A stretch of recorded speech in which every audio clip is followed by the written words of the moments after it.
from Jenny Lehman in Minnesota. Favorite memories from boot camp?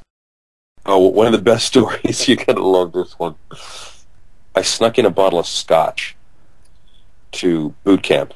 And Captain Dale and I said, if I find any hooch, any marijuana, any of this, any of that, I will personally put your ass in a plane and send you back to Los Angeles because you're out of this film. I'm like, oh, shit. Oh, boy. And I had this plan of I was going to give whiskey to my guys. I know this is what Buck did at one time. I go into the crapper, I take the bottle of whiskey and I pour it into my canteen, my old World War II silver canteen, which is attached to my hip.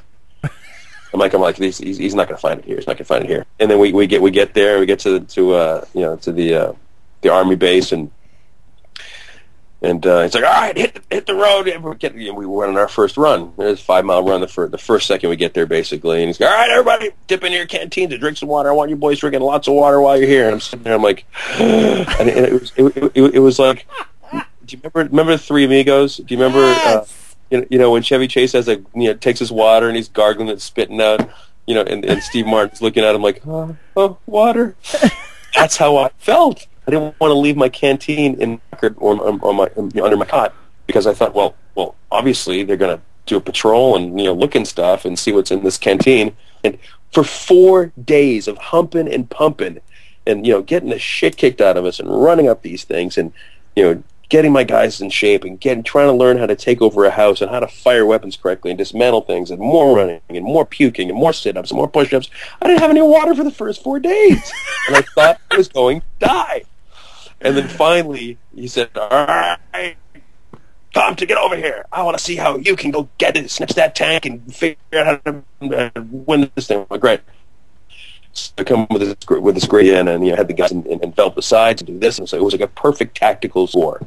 And Dale said that in front of the whole company. He says, now that gentleman is how you take a tank. Lieutenant Compton, congratulations, your platoon has done best by far. And that night, I finally took my fucking canteen, and it was lights out, and it was like probably like 10 o'clock at night, and I had my canteen. And I opened the door and I go, boys, and the lights were out at this point, and I couldn't turn the lights on because someone would see. Said, great job today, you guys were awesome, and here's a little something for you. And I tossed the canteen, I slid a canteen across the floor, and I could hear, oh shit, oh jeez, oh shit, this is awesome, and I gave them I filled my bottle of whiskey, put it in that thing, and and I looked at, I told Ron and Damon, and this is like, that's great. Did you save any for the officers? I'm like, no, that's for my boys. And I'm sure everybody else is looking at you at this point in time going, this guy is such a hard ass, he's not even drinking water. Oh, I didn't even think of it that way. It's like, my God, this guy is leather. Look at him. He doesn't give an inch or take a mile. Look at him. And you're over there going, Jesus Christ, please, sweet water. That's all I want. I got nothing but liquor. God. Oh, it was brutal. It was unbelievable. Well, that was by far my favorite.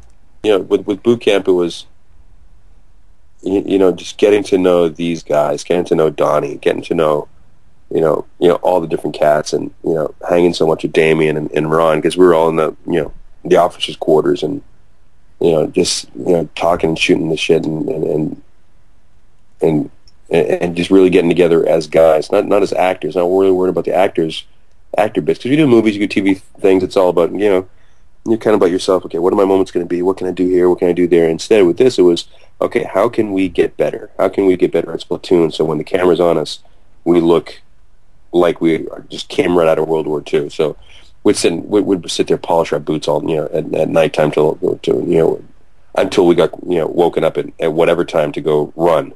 Or just working, taking my Thompson machine gun apart 5,000 times a night. And making sure that I knew that if I'm running, I can't look at me pulling a magazine out of my bag and sticking it into a Thompson. I have to do it without looking at it and do it effortlessly and do it at a full clip running speed. So we're practicing those things or this or that and going over our all our points, and it was awesome. It was really awesome. I know you've been extremely busy. But have you listened to any of the Band of Brothers stuff we've done? No, I haven't. It's as a father of three youngsters, 4.5, 3, and 7 months now, my life consists of, and now there's no ESPN over here, which is my only vice, Teletubbies, Phineas and Ferb, and some Sesame Street. That's like literally the only entertainment I get to watch, because it's with the kids, and so I don't watch really much TV or hardly ever go to movies, or so. But now I have to do this. I'm going to go tomorrow, and at some point try to figure out how to get some time to listen to some, because the shooting schedule here is pretty nuts. Yeah. And to go back into World War II again for Captain America, and play with the Thompsons again, and play with all the M1s and everything else. It's been a blast. I do want to mention one of the first questions that came through on Twitter through Emma Johansson, and she wanted to know if you knew how the veteran interviews were made on Band of Brothers. I'm sure they went to each guy's house and did the interviews completely separately. Mm-hmm. In fact, I'm not really sure. In fact, I haven't even seen Band of Brothers since it came out, because it's too hard for me to watch. I think especially playing Buck, it's as soon as I hear the I just start to break down. Literally. So it's just way too emotional for me to look at, and I'm not even I don't talk about it that much, because it is such a massive point in my life, and such an emotional point in my life that I'm not sure. I'm not sure how they film the guys. Mm-hmm. But I would kind of like to know now. Yeah, we touched on earlier, one of your most difficult scenes to shoot, but China from Canada wanted to know about your favorite scene. And I was thinking, since you were all like around watching one another, this could be anyone else's scene or your own scene, but is there a scene that really stands out in your mind as like one of your favorite, most fun? The church scene was pretty awesome. When all the guys were in the church, I think me being such a Catholic, that there was kind of like it was really cool just in the church, and then to see it, in the end, see all the guys, the guys who died, all of a sudden turn into, to ghosts kind of thing. Yeah, that was a really cool scene to be part of, because you knew it was going to be special, and it was. It was, a pretty powerful scene. The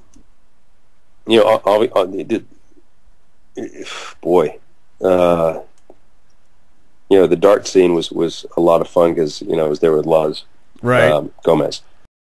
Favorite scene. How long did you guys play baseball at the end of the game? At the end of the series? What am I talking about? It's not even close. That's by far my favorite scene.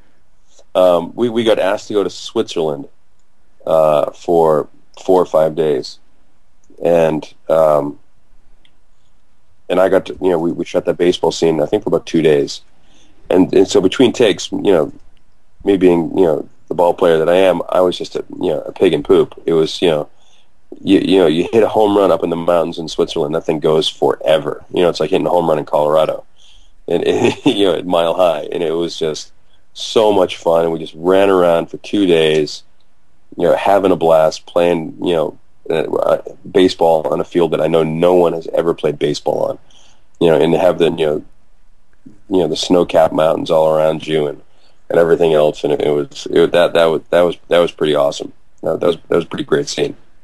Yeah, it seemed like you guys were legitimately having a ball. Having a ball, right? Yeah, it was great, and we knew, and it was the swan song too. It was at the very, very end, and it's like, oh man, we're gonna miss each other, aren't we? This was an amazing experience.